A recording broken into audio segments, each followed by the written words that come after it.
Hey guys, welcome back to my channel. My name is RJV Shet and I've never read the Letters of Enchantment duology before.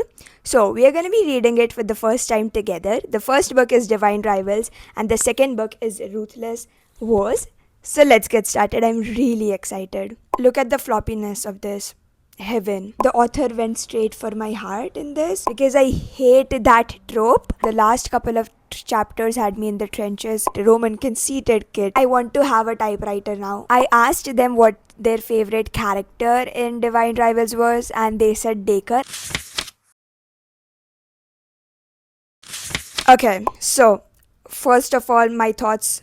I love the cover of this book. It is so pretty. The main female character looks gorgeous, and the letter in her hand. I know that this has something to do with typewriters and all of that. So, confession, I have actually read this, but I read it like 5 6 years ago, and I remember nothing. Absolutely nothing. Actually, it's not 5 6 years because the second book was not even out yet. I've not read the second book, I've only read the first book. So I remember absolutely nothing. So it just counts as I'm reading it for the first time again. Let's read the plot. When two rival journalists find love through a magical connection, their fate depends on facing the depths of hell together. After centuries of sleep, the gods are warring again. Actually, I'm not gonna read the blurb. I'm gonna go into it blind because people say that this is a god tier book for them. Look at the floppiness of this. Heaven. I love that. Let's read the first line of the prologue together. Oh wow! For Isabel Ibanez, who read this book as I wrote it, who convinced me to add Roman's POV, and who occasionally lets me get away with things. P.S. I'm talking about chapter 34. I love in books when other authors mention their author friends in their dedications. One of my favorite things. But yeah. Oh, I wanted to read the first line. I got distracted. One another thing that I absolutely love is that the table of contents, the chapters have like titles, and that is so fun. No one ever does that. So, like, the first chapter is titled Sworn Enemies, Words for Forest, Missing Myths, A Shadow You Carry, Farewell to Ghosts, and oh my god, I love that. Prologue. Cold fog had settled over the depot like a burial shroud, and Iris Winnow thought the weather couldn't have been better. It's meh, but let's read the first line of the first chapter. Iris dashed through the rain with a broken high heel and tattered trench coat. Okay, Slay Queen, love that. I'll get to reading. I'll update you when I'm on. How many chapters does this book have? It has 43 chapters. So I'll update you when I'm like on chapter 10 or 11 or something like that, and that is page number 75. Okay, I'll get to reading now and I'll update you later. The first book is so floppy. This is not floppy at all. I don't like that. I'll have to break the spine, which I hate. Okay, now I'll stop yapping.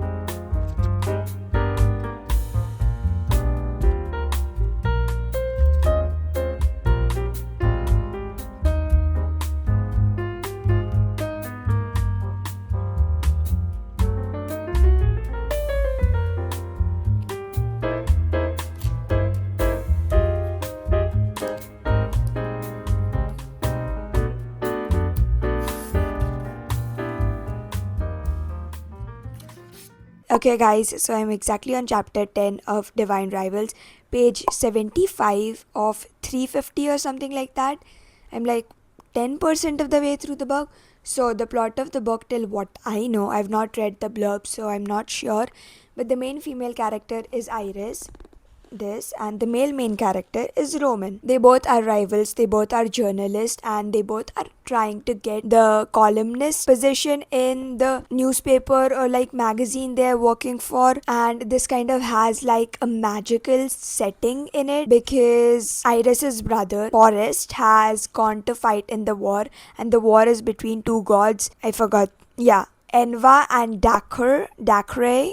I think that's how you pronounce the other god's name. And he told her that he would write to her, but she has not gotten any letter from her brother, so she sends him letters. But the replying letters come and they are not from her brother, they are from someone else. So she is trying to figure out who the letters are coming from. The letters in this book are so amazing. I want to read you a part. Actually, it's a letter. It was in chapter 8, I think. Roman says this: "You said your brother is missing. Do you want to talk about it?" Then Roman again asks, "What does that feel like? How would you describe it?" Then Iris says, "It feels like wearing shoes that are too small. With every step you notice it. It feels like blisters on your heels. It feels like a lump of ice in your chest that never melts. And you can only sleep a few hours at a time because you are always wondering where they are, and those worries seep into your dreams. If they are alive or wounded or sick, or some days you wish that you could take their place no matter the cost, just so you can have the peace of knowing their fate." This is so beautifully written. And another letter, the unknown sender sends this to Iris. We know that the unknown sender is Roman. Iris does not know that. But do you ever feel as if you wear armor day after day, that when people look at you, they only see the shine of steel that you have so carefully encased yourself in? They see what they want to see in you, the warped reflection of your own face, or a piece of the sky, or a shadow cast between buildings. They see all the times you have made mistakes, all the times you have failed, all the times you have hurt them or disappointed them, as if that is all you will ever be in their eyes. How do you change something like that? How do you make your life your own and not feel guilt over it? Wow. So as I said, Iris is sending letters to her brother, but her brother is not actually getting it. Roman is getting it. So she actually sends letter inside her wardrobe door, and she writes them on her typewriter. I'm curious to see whether it is the magic of the typewriter that is sending her letters to Roman, or the wardrobe that is interesting me. I'm liking the book so far. I'm not like obsessed with it, but I'm really liking it. It could be a 4 or a 4.5 star. People say that it gets better. And Roman's name is Roman Seekit. Iris does not know what the C stands for, so she's trying to get him to tell her what it is. She guesses like Roman Cantankerous Kit, Roman Conceited Kit, Roman, what was it? I took a photo of it. Roman Coddled Kit, and I'm loving that.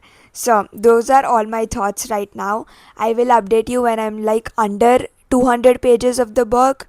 Let's see which chapter. Yeah, I'll update you on chapter 28, which is exactly page number 200. And how many percent will it be? Accidentally opened it, and look at this, a divine rival. I'm excited to see where the chapter title is like that, but that is just over halfway. So I'll see if I want to do another update before chapter 28, if I have any more thoughts. But I'm reading this with my Fable book club, and it is so fun. And yeah, I'll stop yapping and I'll finally get to read.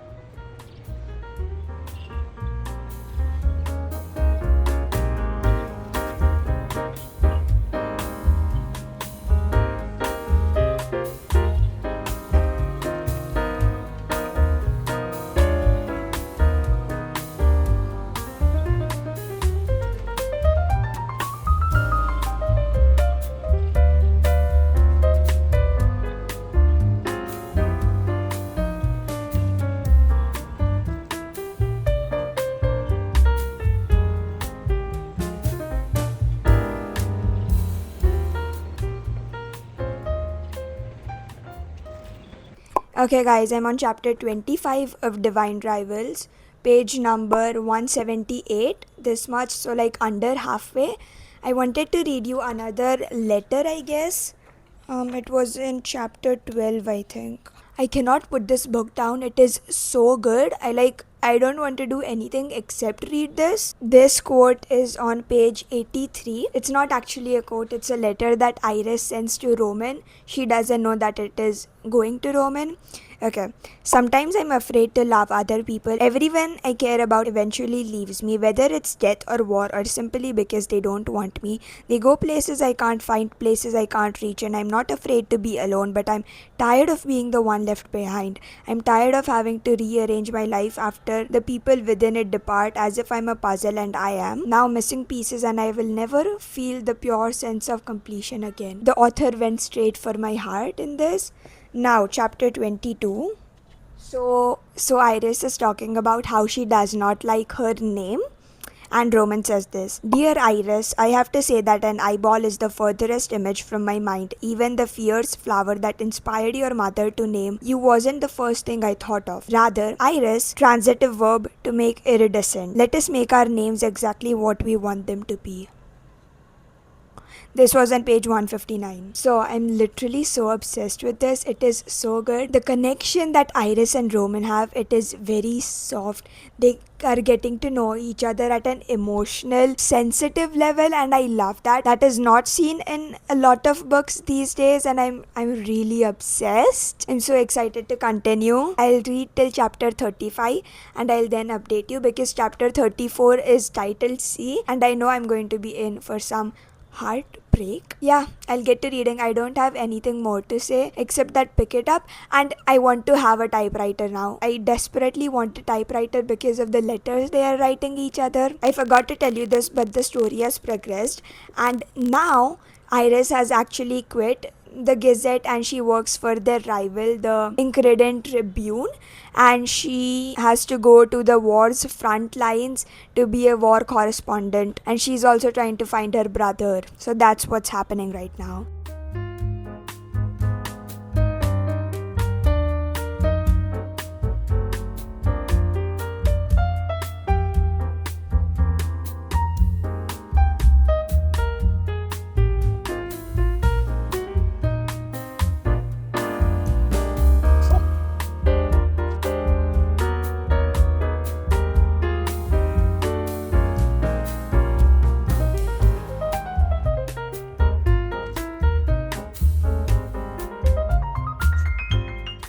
Okay, guys, I'm on chapter 35, this much of the way through the book. I'm on page 261, and this book is of 350 pages, so I've just under 100 pages left. I'm loving it. Chapter 34 was so good, but it was heartbreaking at the same time.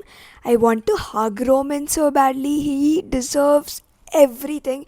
And Iris, my god, I love her. This book is YA. There are many heartbreaking scenes in this. Iris and Roman have to go at the war front during some parts of the book, and they see a lot of hardships there, and it just hit me hard. I've not cried, and I don't think I'm going to, but I just wanted to let you know that because it is definitely a lot. And look at this. That is so pretty. So yeah, I don't have any more thoughts. I won't update you now till I finish the book. I think I'm like 80% of the way through the book. And yeah, I am using my Midnight Train bookmark that I made with my friend. I was Midnight Train, she has the Sunshine one. So yeah, I love Iris so much. The way that the author writes, I am loving that. Some of the things that Iris is going through, I kind of relate to them too, and that is just, it just hits me in my heart, if you know what I mean. And that's all for right now. And that's all she said.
Okay, guys, as you saw, I finished Divine Rivals yesterday. It was like 12:50 a.m. or something like that. I'm not sure.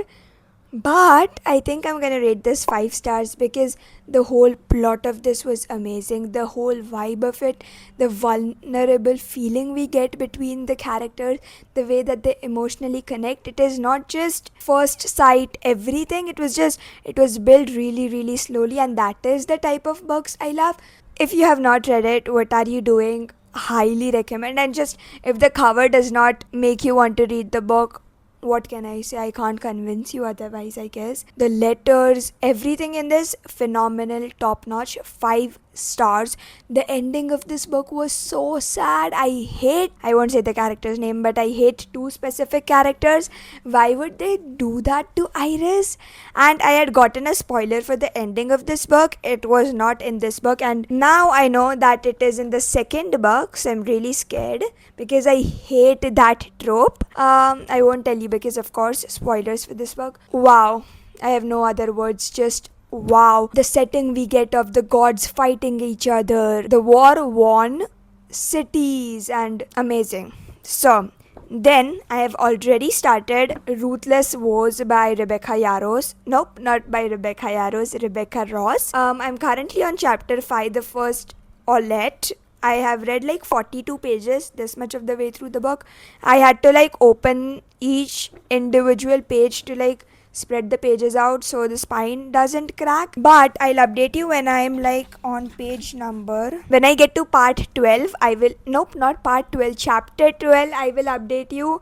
The cover of this is so pretty. Yeah, this is of how many pages is this of? Oh, it's of 420 pages. So this is 70 pages bigger than Divine Rivals, but it feels like it's 100 pages bigger because look at this. I'll keep updating you with like 100 pages intervals. The things that have happened so far in this book, I am so mad. I love Roman. I love Iris. Poor Roman, the things he's going through. People say that they like this book less than Divine Rivals because it feels a little slow. I don't know what I'll rate it, and we'll see.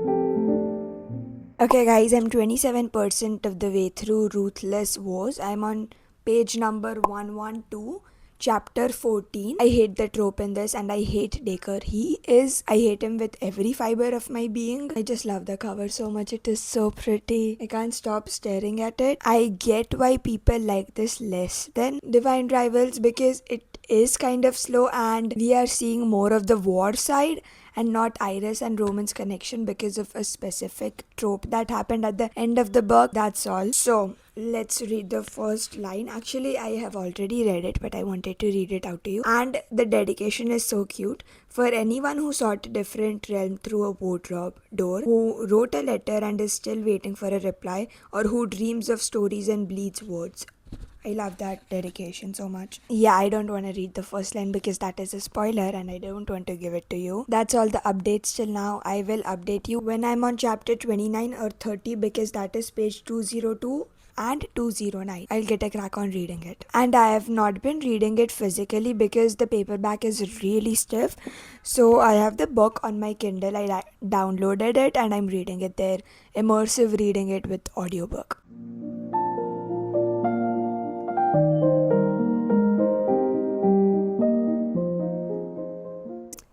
Okay, guys, I'm 48% of the way through Ruthless Vows, page number 209, chapter 30. Don't let this freedom fool you. Things have been going crazy. So, at the end of Divine Rivals, Kit and Iris got separated, which, due to the reason I won't tell you, spoiler, now Kit knows what happened to him, and the confessions happened of what happened to him, what Dacre did. I loved that chapter. I forgot which chapter it was. It was like 26 or 7 or something like that. My favorite chapter ever. And the trope that I told you I hated, it got resolved. So I'm really happy. And now they are again writing letters to each other and everything is going nicely. But it is still war fueled. Things are not happy. And we are only like 48% of the way through the book, so we have still a lot to go. But I'll continue reading. I'll update you when I'm on chapter 41 or 42, because that is page 303, 313. I'll get to reading now. And I feel like this could be a 4-star. This is not a 5-star, unfortunately. We still have a lot to go, and I'll see.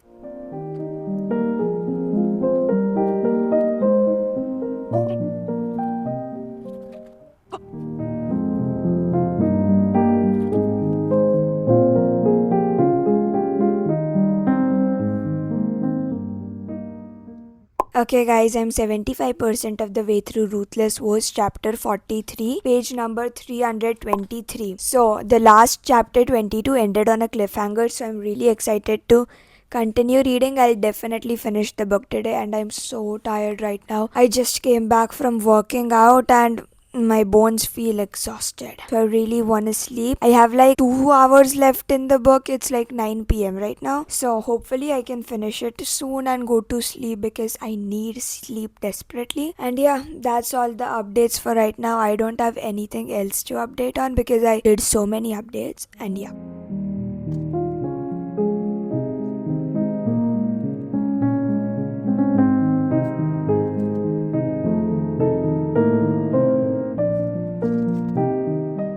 So guys, yesterday night I finished Ruthless Vows, and I think I'm gonna rate it 4.5 stars because it was almost perfect. The only issue I had was the pacing, and the ending was, oh my god, the last couple of chapters had me in the trenches. They were so heartbreaking, but overall I definitely loved the duology. If you have not read these books, what are you doing? Pick it up immediately. It is YA. Highly recommend. The writing style phenomenal, the characters phenomenal, the redemption arc one of the characters get phenomenal. And one of my book club besties, as you know, this is my book club's book for June. I asked them what their favorite character in Divine Rivals was, and they said Dacre. I know that's a hot take, and I like fully support them for that, but I personally don't agree. But yeah, that's why reading is subjective and why it is so fun. We get to see other people's perspectives, and my hand cannot even fit around these two books because they're that thick. This is 350 pages. This is 420 something pages. That's all for today's video. Comment the letter emoji to let me know that you watched till the end of the video. All of my links are down below. My Instagram, my Spotify, my Fable Book Club, my Fable, my Pinterest, whatever you could want, it is all down below. And yeah, that's all for today's video. I'll see you in my next video. Bye. I love you all so much.